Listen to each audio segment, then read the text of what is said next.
तो इस कहानी के शुरू में हम एक आदमी को देखते हैं जो एक बर्फानी मैदान में है और एक सील का पेट काटते हुए वो अपना पाँव सील के पेट के अंदर रख देता है, जिसके बाद उस सील की खाल को बाल कर अपने पाँव की जख्मों की पट्टी करता है ताकि वो अपना आगे का सफर तय कर सके, क्योंकि क्लेमेंस नाम के इस सोल्जर को इस बर्फानी मैदान में 23,000 किलोमीटर का सफर तय करना है, वो भी अकेले।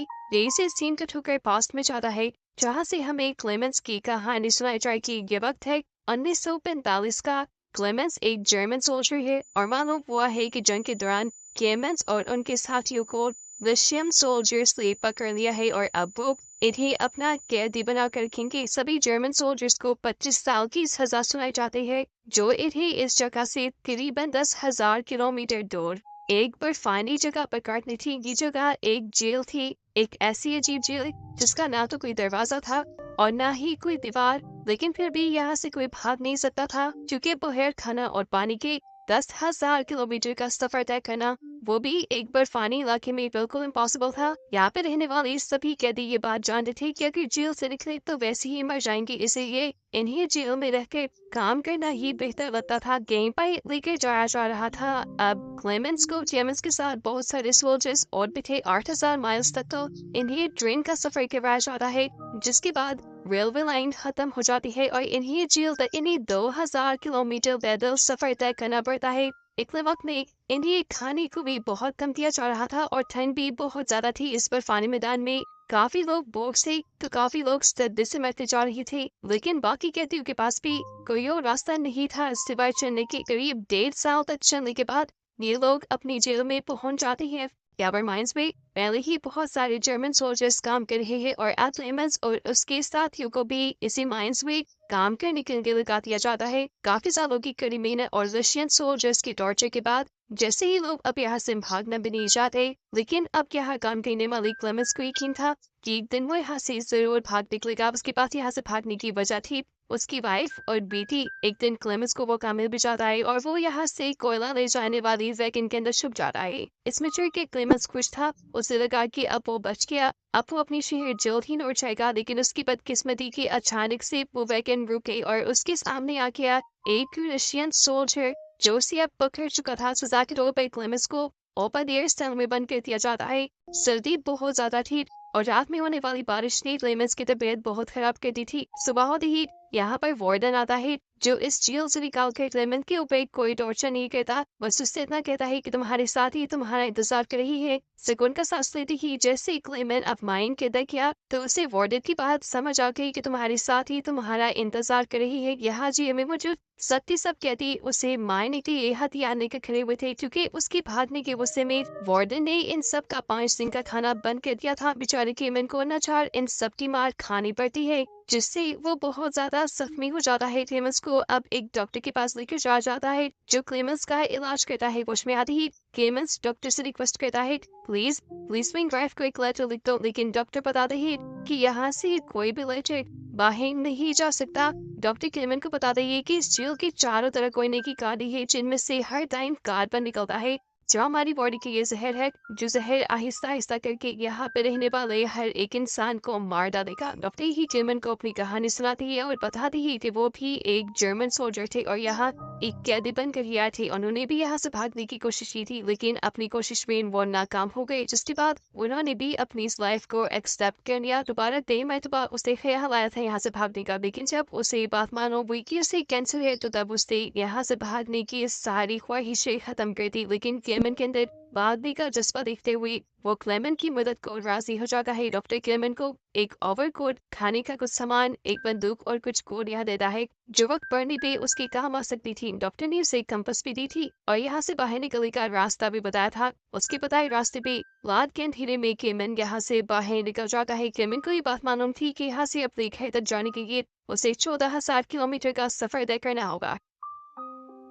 वो लगातार चलता रहता है और जैसे ही क्लेमेन के भारतीय की खबर वार्डन को मिलती है तो वार्डन उसके बारे में पूछती थी। ये डॉक्टर के पास आता है लेकिन देखता है कि डॉक्टर ने तो पहले से ही सुसाइड करनी थी। उस समय वार्डन कैदियों के पास जाकर पूछताछ करने की कोशिश करता है लेकिन किसी को कुछ मालूम नहीं था। देखते ही देखते 5 दिन गुजर जाते हैं। वार्डन की टीम आसपास का 100 किलोमीटर का सारा इलाका छान मार रही थी लेकिन क्लेमेन इन्हें वहां कहीं नहीं मिला था। 100 किलोमीटर से आगे चलना तो एक इंसान के लिए इम्पॉसिबल सा लगता था।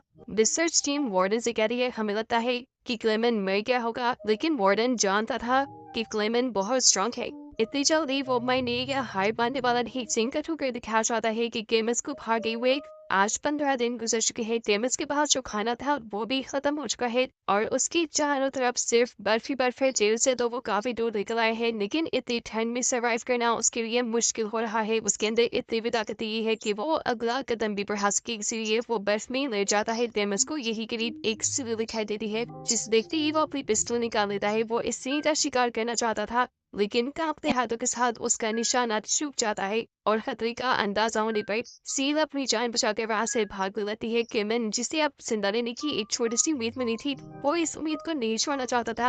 अपनी पूरी ताकत से के वो इस सील को पकड़ने के लिए आगे बढ़ता है लेकिन उसकी बुरी किस्मत ये उसके पाँव के नीचे बर्फ का तोड़दार टूट गया था। उसका पाँव बर्फ के ठंडे पानी के अंदर चला गया और अपनी जान बचाने की शक्ल में जब वो पूरी ताकत से बाहर आया तो उसकी टांग जख्मी हो गई। पाँव में दर्द के बावजूद वो सी के पीछे जाता है और उसे मारने में कामयाब हो जाता है। अब क्लेमेंस का खाने का प्रॉब्लम तो सॉल्व हो चुका है लेकिन उसके आसपास कुछ भी नहीं है। अपनी मेंटल स्टेट को ठीक रखने के लिए वो अपने आप से ही बातें करने लगता है और अपने रास्ते का अंदाजा लगाने के लिए वो बार बार अपनी कंपास में देखता रहता है। यहाँ जो उससे सी पपली थी उससे केमन की कई दिन की खाने का इंतजाम हो गया था। साथ ही में केमन ने उसकी खाल से अपनी पट्टी भी करी थी। ये वही सीन था जो हमें मूवी के शुरू में दिखाया गया। ये करने से उसके पाँव को काफी आराम मिला और उसे दोबारा सफर करने की ताकत मिल गई। कीमत अब हिम्मत से आगे बढ़ता रहा और उसे कुछ ही दूरी पे एकदम से एक दरख्त दिखाई दिया। इस दरख्त को देख के वो इतना खुश हुआ था जैसे उसे कोई खजाना मिल गया हो। असल में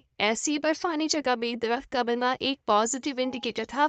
इस बात का सबूत था कि ये बर्फानी मैदान खत्म होने वाला है और आगे जंगल शुरू होने वाला है जहाँ पर जिंदा रहने की उम्मीद काफी हद तक बढ़ जाती है। खुशी से वो जाके इस तरह को गले लगा लेता है और थोड़े ही यहाँ के चंदे पर खुशकिस्मती से उसकी सोच के मुताबिक उसे जंगल भी मिल जाता है। वो यहाँ बहुत खुश था। लकड़ियाँ जमा करके रात में वो आग जलाता है और सुकून से रात गुजारता है। पर अगली रात उसके ऊपर सुकून की थी या नहीं ये कोई नहीं जानता था। सवाल तो ये यहाँ बहुत बुरा बर्फानी तूफान आता है जिसके चलते एक दरख्त टूटकर उसके ऊपर गिर गया और इस एक्सीडेंट में क्लेमेन बेहोश हो गया। उसकी किस्मत अच्छी चल रही थी। दिशा में कुछ शिकारी यहाँ से गुजरे जिनकी नजर केमन पे पड़ गई और उन्होंने केमन को रेस्क्यू कर लिया। अब सीन कट होकर हमें नए सीन में पता चलता है कि दोस्त का वक्त गुजर चुका है। केमन को जेल से भागी हुई मौसम भी बदल चुका है लेकिन केमन का सफर अभी भी जारी है। जिन दो आदमियों ने केमन को रेस्क्यू किया था उन्हीं दो आदमियों के साथ केमन दरिया पार करने का फैसला करता है लेकिन ऐसा करते हुए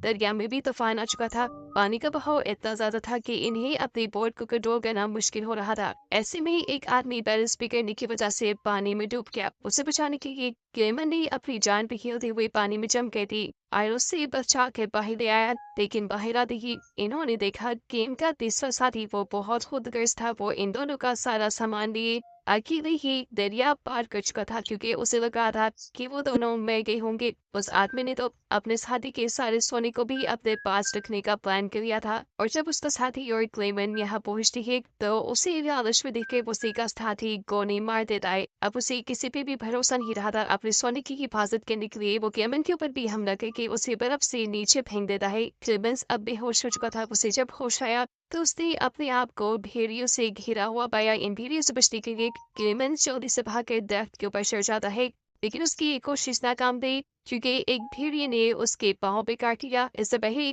कि वो भेड़िया से नीचे खींच के उसे पूरी तरह मार डालता। यहाँ एक इलाके का आदमी गोलियां चला के सभी भेड़ियों को भगा देता है और किस्मत से किसी फरिश्ते की तरह एक और मरतबा केमन को रेस्क्यू कर लिया जाता है। वो आदमी केमन को अपने गाँव ले आया था जहाँ उसका अच्छा देखभाल और इलाज हुआ। उसे आराम मिला और केमन पहले की तरह सेहतमंद हो गया। लेकिन क्लेमन की मुश्किलें वो तो जिससे खत्म होने का नाम ही नहीं ले रही थी। एक दिन उसे मालूम हुआ कि वार्डन ने उसके वांटेड पोस्टर पूरी दुनिया में फैला दिए और किसी भी वक्त अब कोई भी उसे पकड़ सकता है। इसीलिए ज्यादा देर यहाँ रुकना उसके लिए सेफ नहीं था।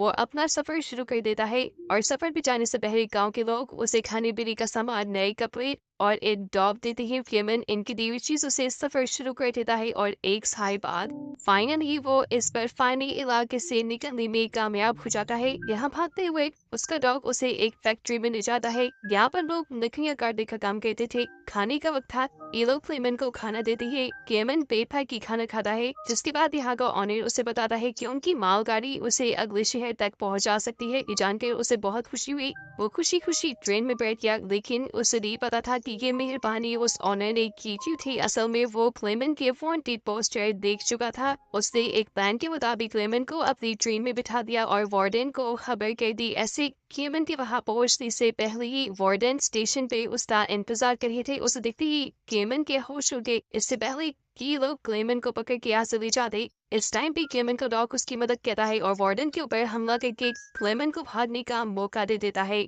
वार्डन की सोल्जर क्लेमेंट के पीछे पड़ जाते हैं और क्लेमेंट यहाँ ट्रेन के ब्रिज के ऊपर चढ़ते हुए एक चलती ट्रेन के ऊपर जंप करके इन लोगों से छुटकारा पाता है। इस वाक़ये को कई महीने गुजर जाते हैं और हम दोबारा क्लेमेंट को देखते हैं, जिसकी हालत बहुत बुरी हो चुकी है। वो सेंट्रल एशियन नाम की एक शहर में है। वो भूखा है, मार्केट से गुजर रहा है, लेकिन कुछ खरीद नहीं सकता क्योंकि उसके पास पैसे नहीं है। और तब अचानक से एक लड़का आकर उसकी पॉकेट में एक ब्रेड का पीस डाल जाता है। असल में दो औरतें उसकी हालत को देखकर समझ गई थी कि वो भूखा है। उन्होंने ही इस बच्चे को ये ब्रेड का टुकड़ा क्लेमेंट को देने को कहा था, जिसने खाकर उसे थोड़ी एनर्जी बनी। जिसके बाद क्लेमेंट चर्च के अंदर चला गया। चर्च के अंदर उसे एक आदमी मिला। वो आदमी जूइश था, क्रिश्चियंस को पसंद भी नहीं करता था, लेकिन उसके बावजूद भी वो क्लेमेंट की मदद करना चाहता था। उसकी हालत बहुत खराब थी, इसीलिए वो क्लेमेंट को लेके अपने घर आ जाता है। क्लेमेंट यहाँ उसकी घर अपना होलिया दुरुस्त करता है और इस आदमी से कोई सवाल जवाब नहीं करता। यह आदमी अब उसे कहकर जाता है, तुम यही रुको, मैं तुम्हारे लिए कुछ खाने को लेकर आता हूँ। क्लेमेंट हाँ में सर हिला देता है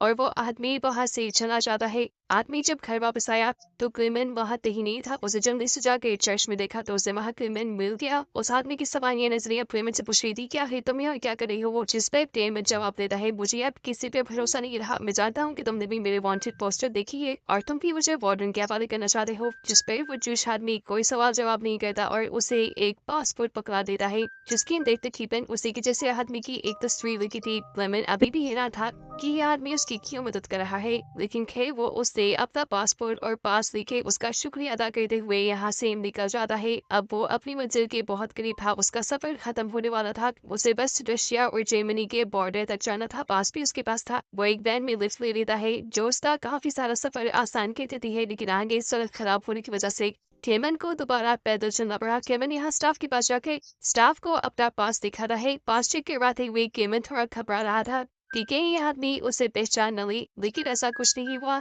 और यहाँ बैठे हुए दूसरे सोल्जर ने उसे उसका पास वापस कह दिया। उसने जैसे ही आधा कदम बढ़ाया तो अब उसके सामने वार्डन था। क्लेमेंट रशिया की हदूद से बाहर निकल चुका था। वो अब रशियन के लिए नहीं था, लेकिन फिर भी वार्डन के सामने से गुजरने में वो घबरा रहा था। उसे वो सारी मुश्किलें याद आ रही थी जिसे पार करते हुए वो यहाँ तक पहुंचा था। बहुत हिम्मत करके वो वार्डन के सामने से गुजर जाता है और तब वार्डन बस उसे ये कहते हैं कि ये लड़ाई दो सोल्जर्स के दरमियान में थी, एक मैं और एक तू, और इसे तुम जीत गए, जाओ अब तुम आजाद हो। के बाद सुनते ही क्लेमेंट के दिल से सारे डर निकल गए और फाइनली वो अपने मुल्क की ली जर्मनी वापस आ गया। सीन कट होके हमें चर्च में बैठी हुई उसकी वाइफ और बेटी को दिखाया जाता है, जिनसे मिली कि ये क्लेमेंट भी चर्च में आया था। हालांकि क्लेमेंट ने अभी तक अपनी बेटी को आवाज दे दी थी, लेकिन फिर भी इस बच्ची ने मुड़ कर देखा क्योंकि उसे उम्मीद थी कि उसकी डैड ही आई होंगी और आज उसकी ये उम्मीद टूटी रही। सच में इस मरतबा उसके डैड ही नहीं क्लेमेंट वहां पर थे। वो भाग के अपने डैड को गले लगा लेते हैं, जबकि